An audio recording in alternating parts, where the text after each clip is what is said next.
गीता अध्ययन के सेशन में आप सभी का स्वागत। जहां हम भगवत गीता के 5वें अध्याय को राणा सर से जानने का प्रयास कर रहे हैं। अभी तक हमने श्लोक 1 से लेकर 20 तक के बारे में सर से जाना और आज बारी है उससे आगे 21वें श्लोक पर बढ़ने की। सर को प्रणाम और निवेदन कि आज के सेशन की शुरुआत करें।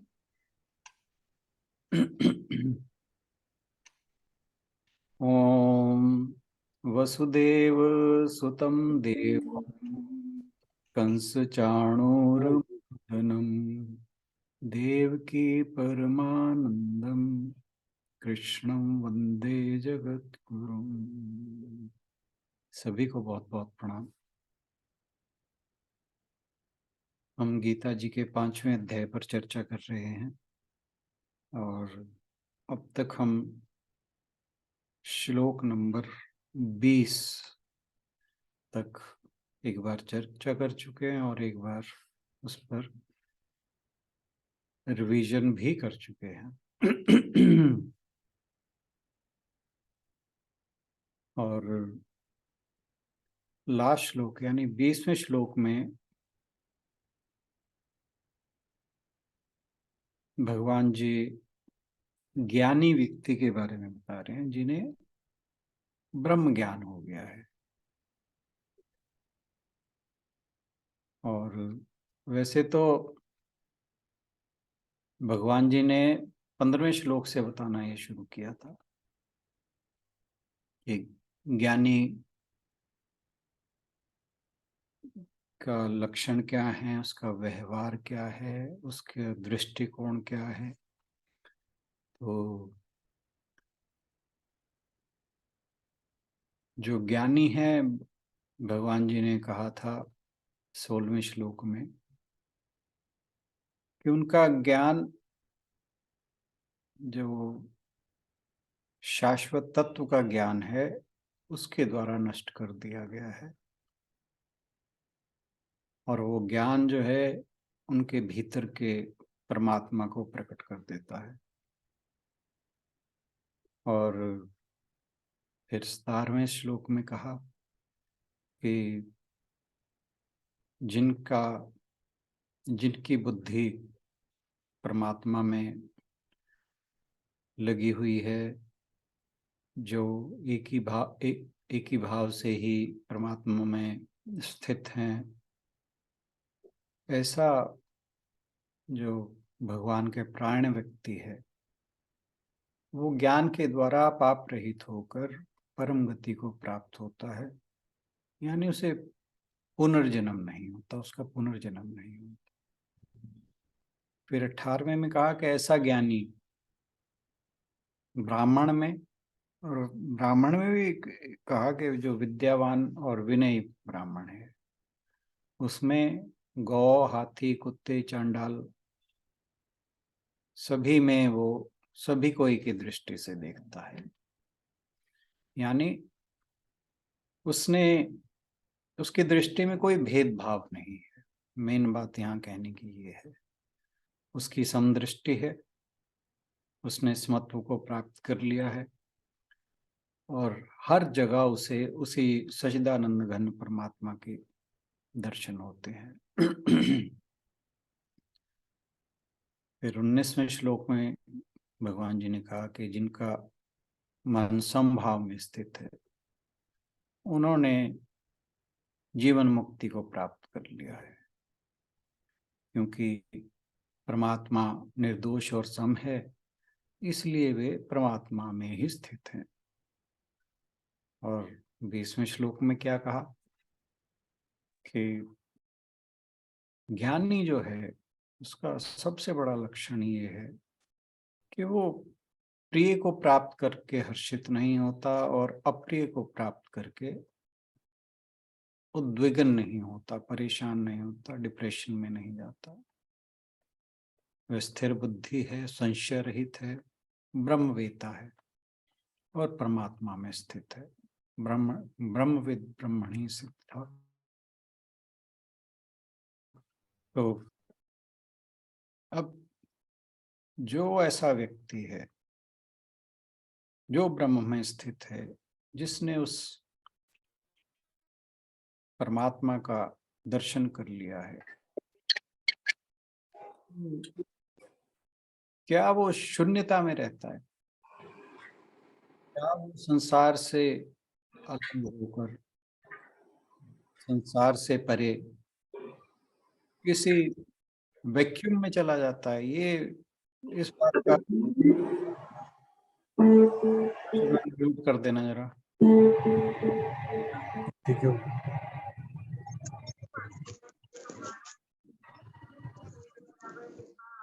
मानस करे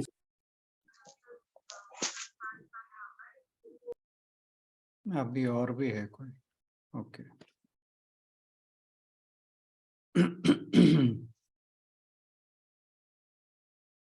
क्या वो शून्यता की स्थिति में चला जाता है या वैक्यूम की स्थिति में चला जाता है? लगभग इसी बात का उत्तर भगवान जी इस श्लोक में जो आज हम करने जा रहे हैं, 21वां श्लोक, कि आखिर उसे मिलता क्या है ब्रह्म भाव में रहने से, ये बताने का प्रयास आज हम जानने का प्रयास करेंगे इस बारे में, जो भगवान जी ने श्लोक नंबर 21 में कहा। इससे पहले इस पर चर्चा करें कि आशु बहन को अनुरोध के इस श्लोक को पढ़ते हैं। जी सर।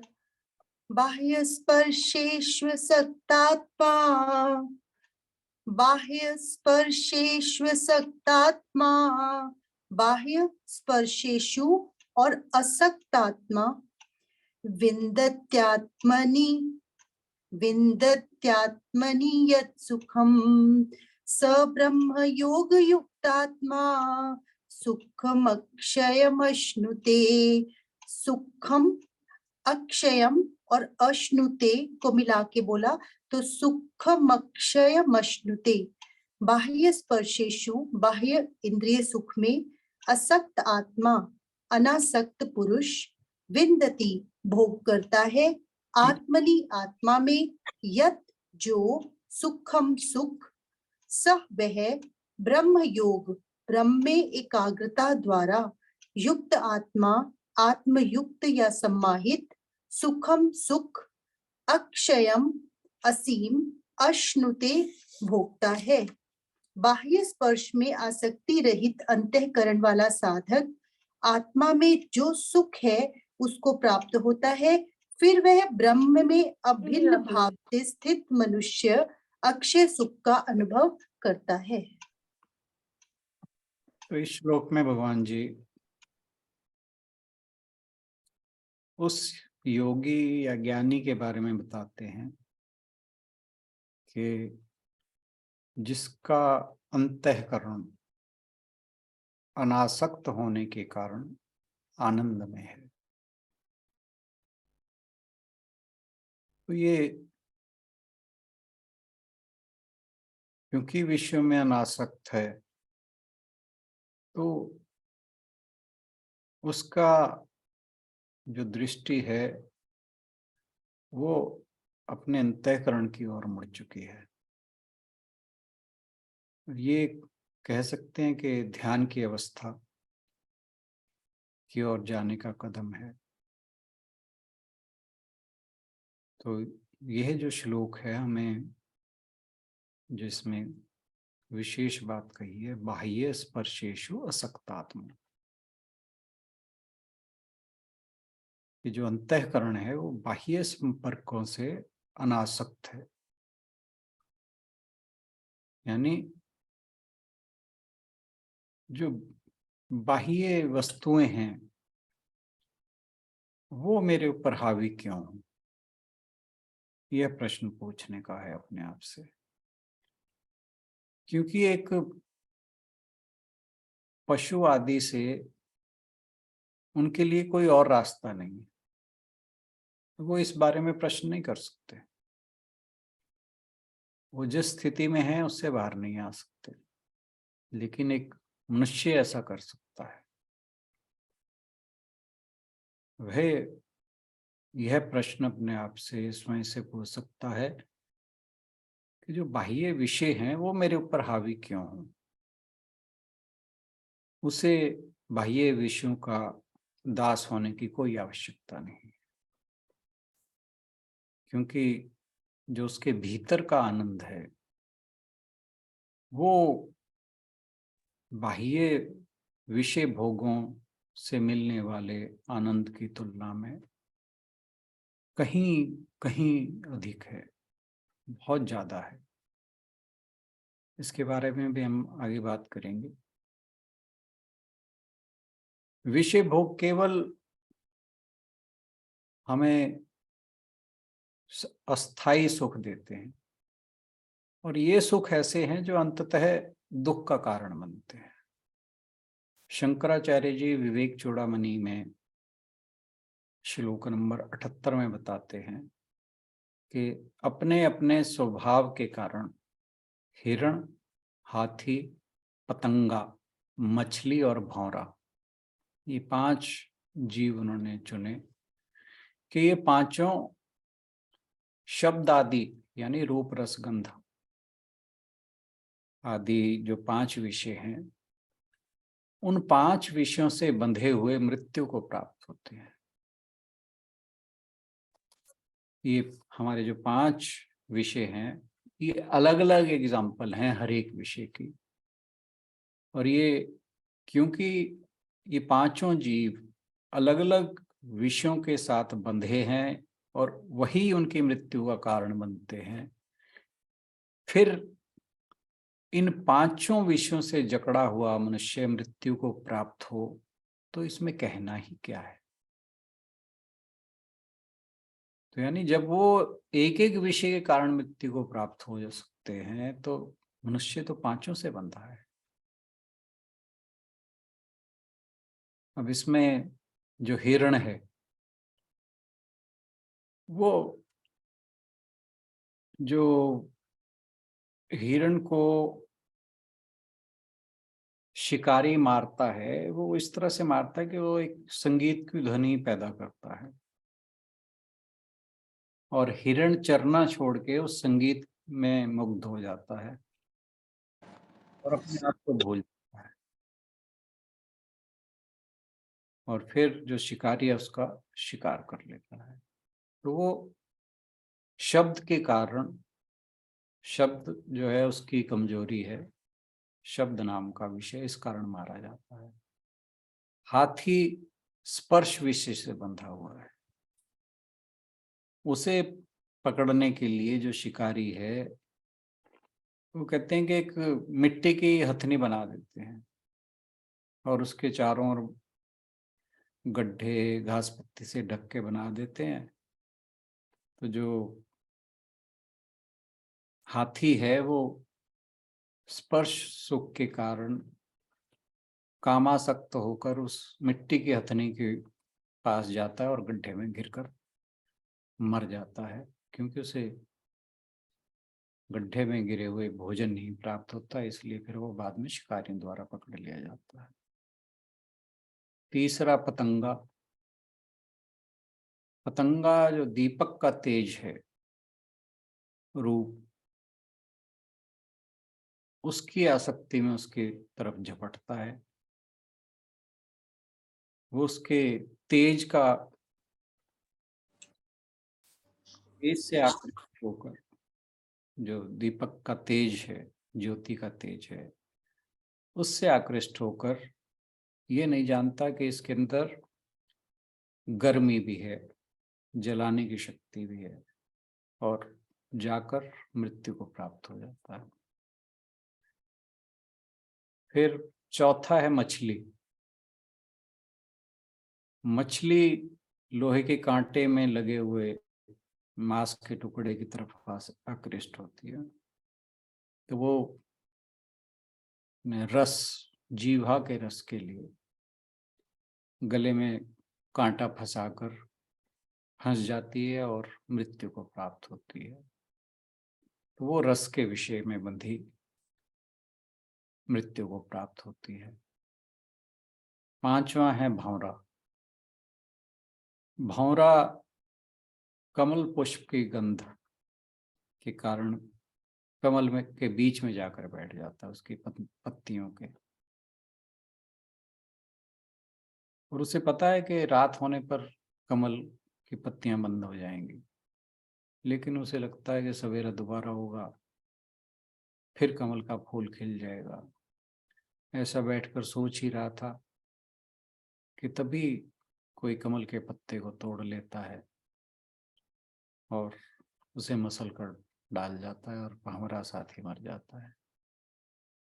तो ये 5 विषय हैं। ये पांचों प्राणी इन 5 विषयों के चक्कर में अपनी जान गंवा देते हैं। तो फिर जब ये 5 एक एक विषय के कारण अपनी जान गंवा देते हैं, फिर 5 विषयों में जो आसक्ति रखने वाला मनुष्य है, उसकी क्या गति होगी, ये सोचने वाली बात है। तो जो विषयों के सेवन में रसा हुआ व्यक्ति अपने विहित कर्मों का त्याग कर देता है और पापाचरण में लगा रहता है, ऐसे मनुष्य के लिए लोक और परलोक दोनों ही किसी काम के नहीं रहते। तुलसीदास जी ने भी लिखा है कि अली पतंग मृग मीन गज, ये 5 की बात हो रही है। अली पतंग पतंगा, मृग हिरण, मीन मछली, गज हाथी। अली पतंग मृग मीन गज, जरई एक ही आंच। सभी एक ही तरह से उनकी गति होती है। तुलसी वे कैसे जिए जिनके लागे 5। तो ये भी बात वही कह रहे हैं कि जिसके 5 लगेंगे उसका क्या हाल होगा। ऐसे ही एक जिक्र जो है वो योग वशिष्ठ में भी आता है। उसमें उद्दालक नाम के मुनि अपने वासनाओं को हटाकर जब समाधि की लिए सोचते हैं तो अपने मन में विचार करते हैं कि अरे मूर्ख मन, मृग भंवरा पतंगा हाथी और मत्स्य एक एक शब्द आदि विषय से विनष्ट हो गए। तब वो अपने आप को समझा रहे हैं, तो अनर्थों से व्याप्त हुए तुम्हें सुख कहाँ से मिल सकता है। यानी अगर मेरा मन विषयों में लगेगा तो कहाँ से सुख मिलेगा। इस तरह से अपने मन को समझाकर वो निर्विकल्प समाधि के लिए बैठते हैं। अब जो बाह्य जगत के दोष हैं, सैकड़ों दोष हैं, लेकिन इस बात से भी इनकार नहीं किया जा सकता कि विश्व में बेशक स्थायी सुख ही हैं, लेकिन सुख तो है ही। फिर क्यों कोई व्यक्ति ऐसे सुखों से अपने आप को वंचित करके समत्व की कामना करे। ये बड़ा एक ऐसा प्रश्न है जो किसी भी साधक के लिए उसको मन में आता ही आता है। तो फिर जो समत्व की स्थिति है, चाहे उससे परम शांति मिले, ईश्वर मिले, या किसी भी नाम से इसे कह लें, तो अगर कोई इस तरह की शंका मन में उठती है तो वो कोई ऐसी बात नहीं है कि क्यों उठी। क्योंकि जब भी कोई व्यक्ति जिसे थोड़ी भी समझ है वो किसी भी काम में लगता है, तो वो जानना तो चाहता है कि इससे मुझे मिलेगा क्या। तो भगवान जी इसी शंका का निवारण करते हुए अर्जुन को बताते हैं कि जब मनुष्य पूर्णतः बाह्य विषयों की आसक्ति से मुक्त हो जाता है, फिर वो जो स्वयं का आत्मानंद है उसका साक्षात अनुभव करता है।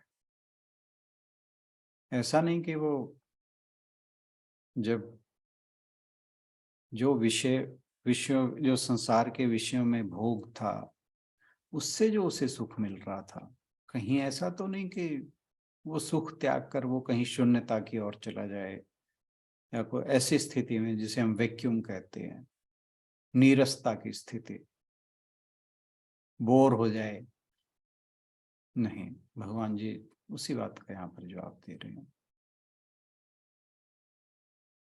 कि उसे ऐसा नहीं कि वो शून्यता या नीरसता में चला जाता है, बल्कि जो आनंद उसे मिलता है वो बाकी आनंद की तुलना में कहीं कहीं अधिक है।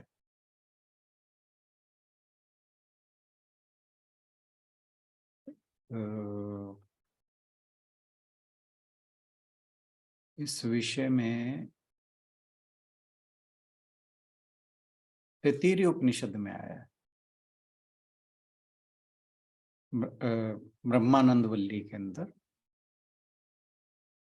कि जीवन में आपके पास जो भी आनंद है वह आत्मा के आनंद, अनंत आनंद का एक छोटा सा अंश है। वह आनंद जो आपका आत्मा का आनंद है। तो ऐसा नहीं है कि वो नीरसता की ओर चला जाता है, वो ऐसे आनंद को प्राप्त करता है जिसे परमानंद कहा गया है।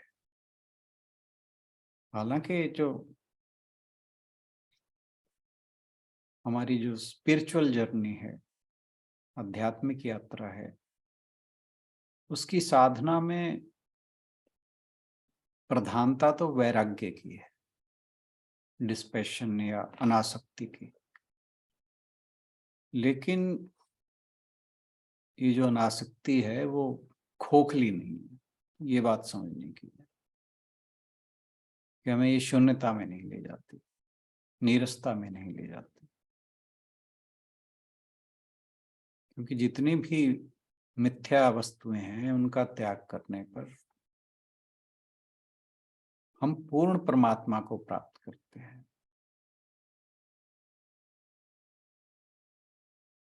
तो जब भी हम शरीर, मन और बुद्धि के साथ अपने तादात्म्य से परे चले जाते हैं, ऊपर उठ जाते हैं, फिर हमें आत्म अनुभूति का आनंद प्राप्त होता है।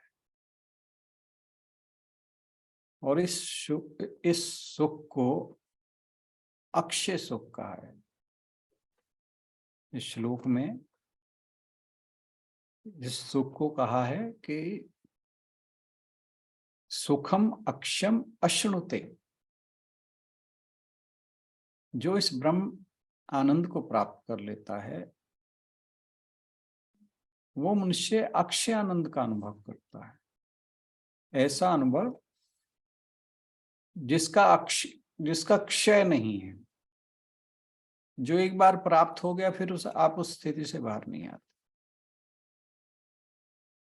रामकृष्ण परमहंस जी ने जो मनुष्य के आनंद है उन्हें तीन श्रेणियों में बांटा है। एक है विषयानंद, एक भजनानंद और एक ब्रह्मानंद। जो विषयों के अनुभव से मिलता है आनंद उसे उन्होंने कहा विषयानंद। और वेदांत इसको भी बुरा नहीं मानता।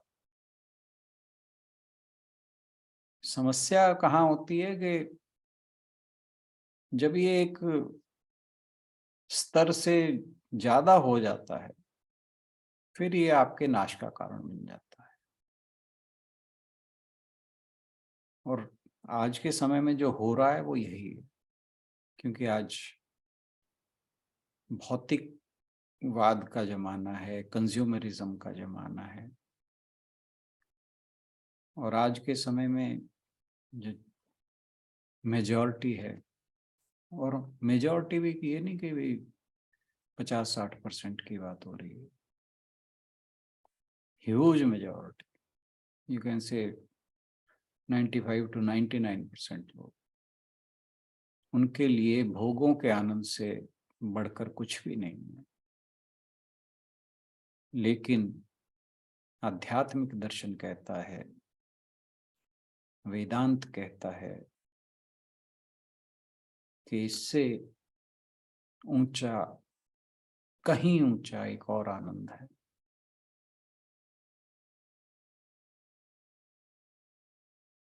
और उसे ही जानना वास्तव में मनुष्य के लिए जरूरी है, क्योंकि जब मनुष्य विषयों के, भोगों के आनंद का त्याग करता है तो वो आनंदहीन नहीं होता। जैसे एक जिज्ञासु है, वो भोगों के आनंद को भोग चुका है, वही जान चुका है कि इन भोगों के आनंद में स्थायित्व नहीं है, कुछ है जिसे और भी पाने की जरूरत है, कुछ और है जिसे पाने की जरूरत है, जिससे ये जो क्षणिक आनंद है मैं इससे इतर कुछ दूसरे आनंद की तलाश कर सकता हूं। कुछ है जो मुझे इन दुखों से छुटकारा दिलाए। और उस आनंद की तलाश ही जिज्ञासा है। इसीलिए एक साधक को जिज्ञासु भी कहते हैं। तो दूसरे प्रकार का आनंद जिसकी रामकृष्ण परमहंस जी ने बात की थी वो था भजन आनंद।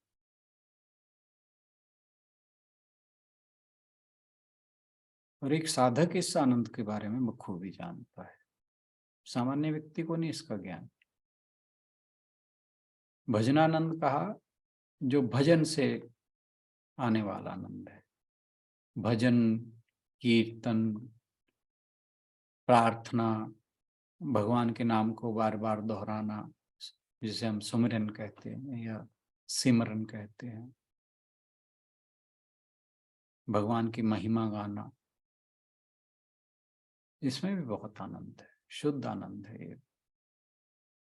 और एक और आनंद है, भगवान का नाम लेकर रोने में बहुत बड़ा आनंद है। कभी आप, जिसने किसी ने अनुभव किया हो, मैंने किया है, ये मैंने किया है और कई बार किया, यू फील सो लाइट। और उस समय फिर आपको अपने आप का ध्यान नहीं रहता, जब आप भगवान के नाम पर रोते हो, उसकी याद में रोते हो।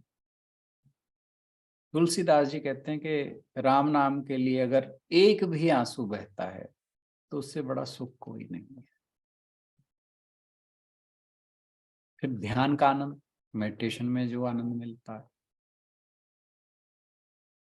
अपने आप को जानने का आनंद, हु एम आई, इसके बारे में जब हम सोचते हैं, ट्राई करते हैं, जानने का प्रयास करते हैं, ये सब भजनानंद है। ये विषय आनंद से कहीं बेटर है।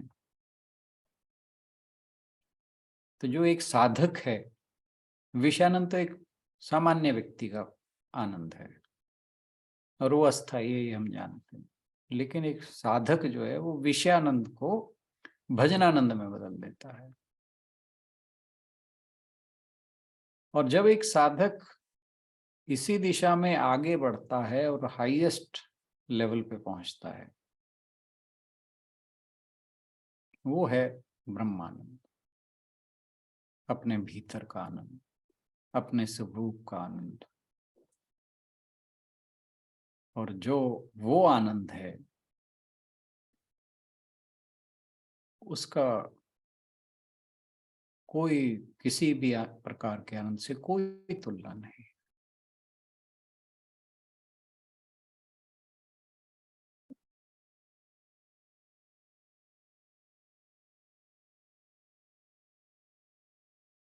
और जो अपने स्वरूप को जान लेना है, अपने वास्तविक रूप को जान लेना है, उसको, उस आत्मानंद को महसूस करना, वो सबसे ऊंचा आनंद है। शंकराचार्य जी इस आनंद के सामने बाकी किसी भी आनंद की तुलना करते हुए कहते हैं कि जैसे समुद्र के जल के सामने जो उसकी सतह पर झाग है,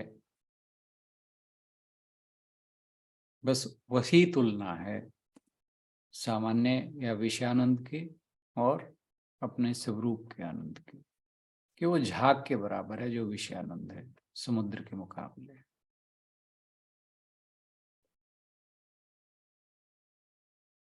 आत्म सुख की कहा जाता है कि एक बूंद भी अमृत की भांति जीवन देती है। विषयों से हटते ही एक अलौकिक आनंद अनुभव होता है जिसे आत्म आनंद कहा है, ब्रह्मानंद कहा है। जो विषयों के पीछे भागता है वो अपने जीवन में भटक जाता है और आनंद स्वरूप को पाने की उसकी कोई उसके लिए जरिया नहीं बचता।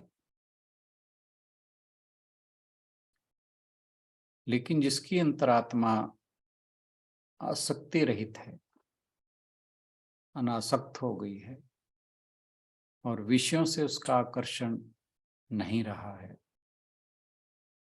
वो उस अखंड आनंद को प्राप्त करता है। क्योंकि हमारे अंतःकरण में ही उस अखंड आनंद का स्रोत है।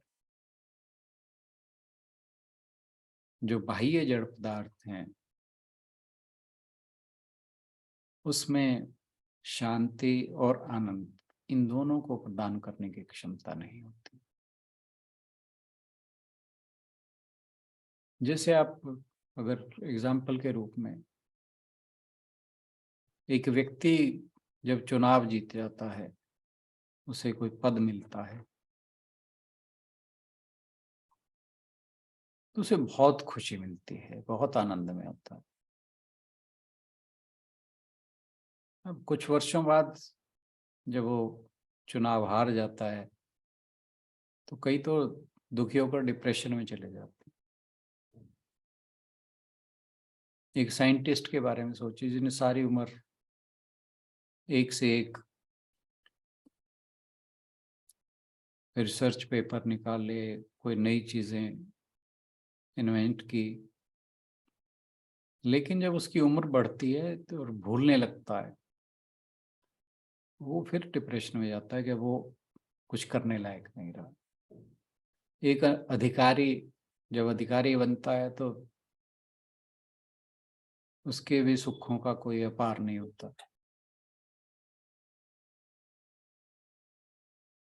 उसे ये लगता है कि सारी दुनिया मेरे नीचे है। लेकिन जब रिटायर हो जाता है फिर उसकी हालत खराब होती है। तो ये संसारिक सुख जितने भी सुख हैं, छोटी थोड़ी सी एग्जांपल ली मैंने, ये कभी स्थायी नहीं रहते, अस्थाई सुख हैं ये। लेकिन जो ब्रह्मानंद है,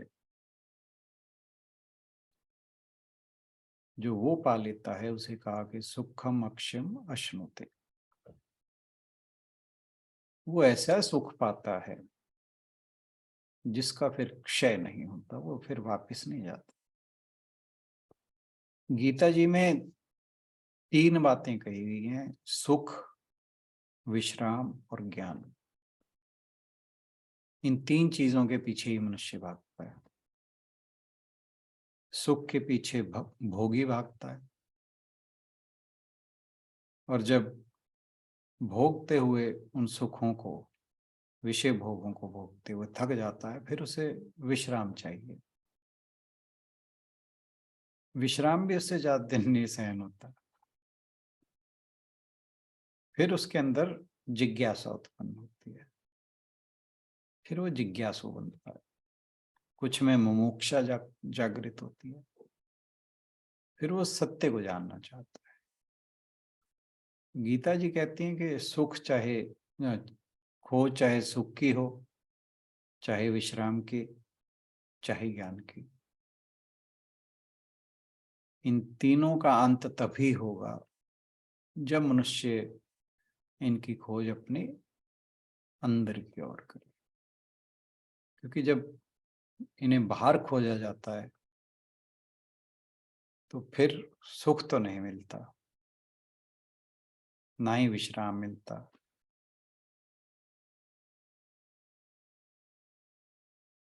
तो सुख, विश्राम और ज्ञान, ये मनुष्य को अपने अंतःकरण की ओर की यात्रा करने पर ही मिलता है। कि जब मनुष्य बाहर की ओर दौड़ता है तो बाहर की ओर दौड़ने का मतलब है पराधीन होना, विषयों के पराधीन होना। और जो अंतःकरण की यात्रा है उसका मतलब है स्वाधीन होना। और जब मनुष्य बाहर की ओर दौड़ता है तो ना केवल खुद पराधीन होता है बल्कि वो औरों को भी पराधीन करना चाहता है, क्योंकि उसके अंदर अहम का भाव जागता है। दूसरों को अपने अधीन करना चाहता है कि सब उसकी इच्छा के अनुसार चलें। हर कोई यही चाहता है कि सब उसकी इच्छा के अनुसार चलें। और यहीं से समस्याएं शुरू होती हैं आपस में। परिवार में ले लीजिए, समाज में ले लीजिए, अंतर्राष्ट्रीय स्तर पर ले लीजिए। हर कोई ये चाहता है कि दूसरा उसके अधीन हो, उसकी इच्छा के अनुसार चले। लेकिन जो अपने अंतःकरण की ओर चलता है उसे नहीं इस बात की चिंता कि दूसरा क्या करता है। वो दूसरों को स्वतंत्र छोड़ देता है, आजाद छोड़ देता है।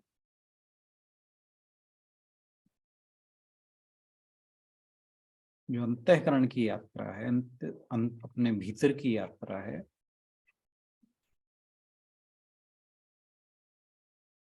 उसमें मनुष्य ना केवल स्वयं की स्वतंत्रता चाहता है बल्कि वह सबको स्वतंत्र छोड़ देता है। यही मुक्ति है।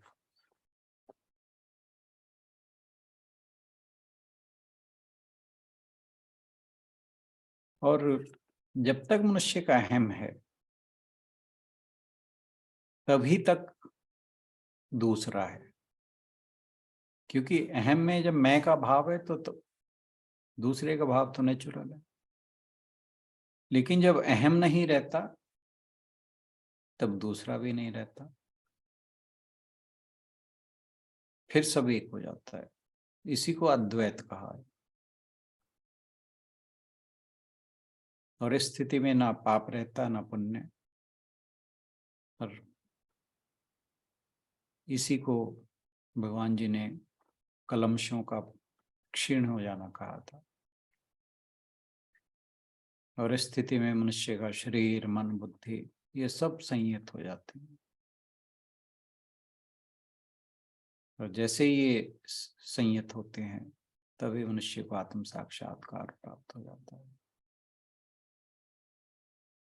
और फिर ऐसा व्यक्ति चाहे गृहस्थ हो चाहे सन्यासी हो, वो ऋषि कहलाता है। क्यों? उसका अहम मिट गया। जहां उसका अहम मिटा यही निर्वाण है और यही ब्रह्म निर्वाण है। आज के लिए इतना ही। Thank you so much.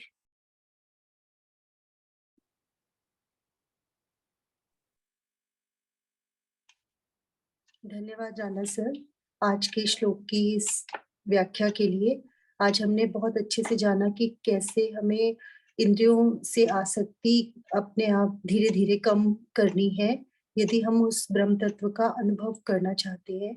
बहुत अच्छी बात इसमें सर साधक संजीवनी में भी लिखी हुई है कि जिन साधकों की आसक्ति अभी मिटी नहीं है पर जिनका उद्देश्य आसक्ति को मिटाने का हो गया है उन साधकों को भी आसक्ति रहित मान लेना चाहिए, कारण कि उद्देश्य की दृढ़ता के कारण वे भी शीघ्र ही आसक्ति से छूट जाते हैं। तो थोड़ा सा सांत्वना देने वाला शब्द है सर। मैं साधक संजीवनी पर्पजली डिस्कस नहीं करता। मैंने कहा क्या नाम है उनका, शशि बहन जी की जो एक्सप्लेनेशन रहती है वो साधक संजीवनी से रहती है। मैंने कहा जो लोग उन्हें अटेंड करते हैं तो वहां से वो चीज़ उन्हें क्लियर हो ही जाती है।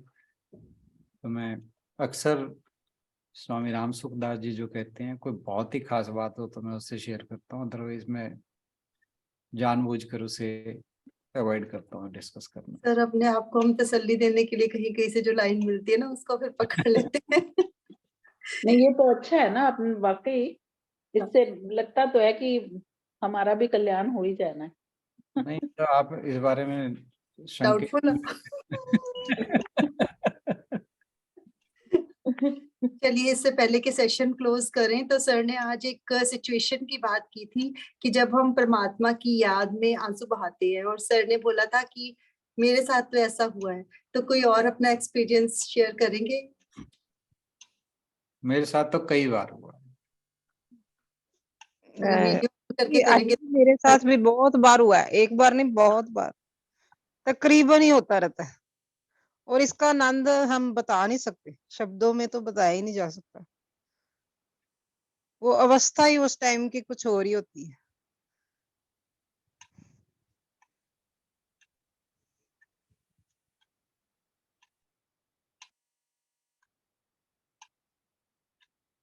देखिए गीता जी के साथ जुड़कर एक चीज तो आप ध्यान रखिए कि इस बात के मन में कोई संशय ना रखिए कि हमारा कल्याण नहीं होगा।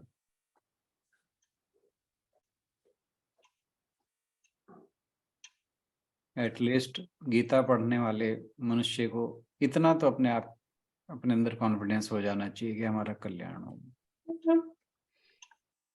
आप गीता जी से जुड़े रहते हैं तो एक बात की तो गारंटी मैं देता हूं कि अगला जन्म और कुछ नहीं तो मनुष्य का तो जरूर मिलेगा।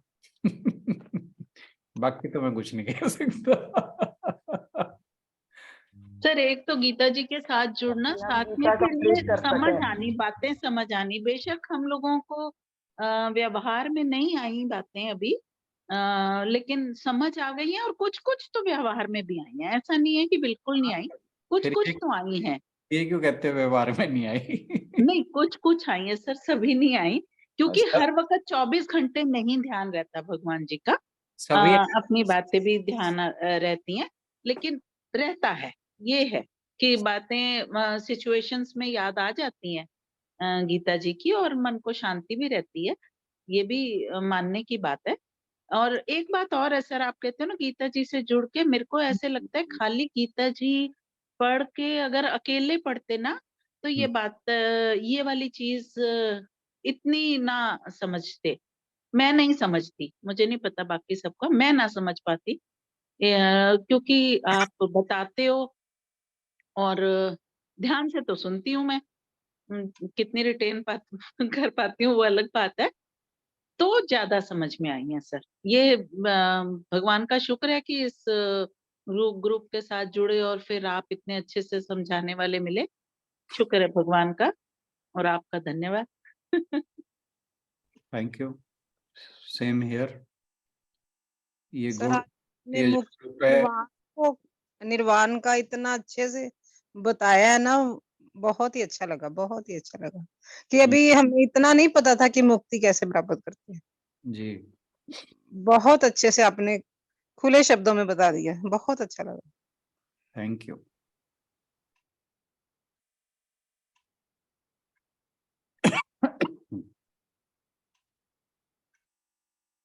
चलिए भी चलते हैं इसके साथ समापन की ओर। ओम पूर्णमदः पूर्णमिदं पूर्णात् पूर्णमुदच्यते पूर्णस्य पूर्णमादाय पूर्णमेवावशिष्यते। ओम शांति शांति शांति। हरिओम। सभी को बहुत बहुत प्रणाम। और लेट ही सही, आज फिर भी संख्या अच्छी है। जुड़ने के लिए बहुत बहुत धन्यवाद। सभी की ओर से राणा सर का भी बहुत बहुत धन्यवाद, और सभी से अनुरोध कि आजकल फिर थोड़ा सा लेट हो जाते हैं सेशन शुरू करने में, तो प्लीज समय पर पहुंचे, क्योंकि ऑलरेडी 6 to 6:15 किया है, तो उससे और आगे बढ़ाना सही नहीं रहेगा। सभी के काम की, सबके समय की मर्यादा रहती है थोड़ी सी, तो प्लीज टाइम पर पहुंच जाया करें। Thank you everyone. एक सजेशन मेरा और था, एक तो बुधवार वाला तो चलो मटेरियलाइज हो ही गया, कि कोशिश करके लेट अस सी कि हम 5 बजे 7 बजे सेशन को ओवर करके 15 मिनट के लिए मेडिटेशन करें, बट गाइडेड मेडिटेशन नहीं होगी। हम बस विल सिट इन मेडिटेशन, मैं क्योंकि फिर मेरी मेडिटेशन जाती रहती है जब मैं गाइड करने लगता हूँ। पर सर जब तक हम अपने आप करने लायक नहीं हो जाते, तब तक तो आपको करानी पड़ेगी। नहीं तो अब तो कुछ भी नहीं हो रहा। नहीं तो कर लेते हैं, पर आप कराओगे। तो स्क्रीन शेयर करके वो पुरानी वीडियो चला दिया करूंगी। हाँ, क्योंकि- ऐसे कर सकते हैं।